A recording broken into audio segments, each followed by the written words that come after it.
ଶ୍ୱଶୁର ଘରୁ ଅଲଗା ରହୁଥିବା ବୋହୂମାନଙ୍କୁ ଲୋକ ବହୁତ ଶୀଘ୍ର ଖରାପ ବୋହୂର ନାଁ ଦେଇ ଦିଅନ୍ତି। କିନ୍ତୁ କେବେ ସେ ବୋହୂମାନଙ୍କୁ ପଚାରୁଛ ସେମାନେ ନିଜ ଇଚ୍ଛାରେ ବାହାରେ ରହୁଛନ୍ତି କି ଶ୍ୱଶୁର ଘର ଲୋକ ବାଧ୍ୟ କରିଦେଇଛନ୍ତି ବାହାରେ ରହିବା ପାଇଁ?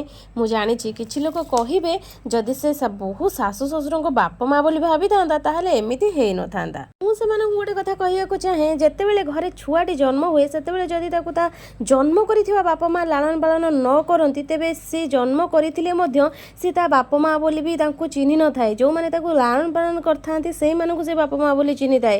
ତେଣୁ ଖାଲି ଜନ୍ମ କରିଦେଲେ ହେବନି, ତା ସହିତ ଲାଳନ ପାଳନ ବି ଦରକାର ପଡ଼ିଥାଏ। ସେମିତି ମୋ ହିସାବରେ ଲାଗେ ଯେମିତି ଜନ୍ମ ହେଇଛି ଛୁଆଟି, ସେମିତି ଝିଅ ଯେତେବେଳେ ବାହା ହେଇକି ଶାଶୁ ଘରକୁ ଯାଉଛି ନୂଆ ପରିବାର ନୂଆ ପରିବେଶରେ ତାର ପୁନର୍ଜନ୍ମ ହୋଇଥାଏ। ଆଉ ତାକୁ ଯଦି ସେଇ ବାପା ମା ଠିକ୍ ଭାବରେ ଲାଳନ ପାଳନ କରନ୍ତି ତେବେ ସିଏ ତାଙ୍କୁ ମଧ୍ୟ ବାପା ମା ବୋଲି ପରିଚୟ ଦେବ ଆଉ ବାପା ମା ବୋଲି ଭାବିପାରିବ।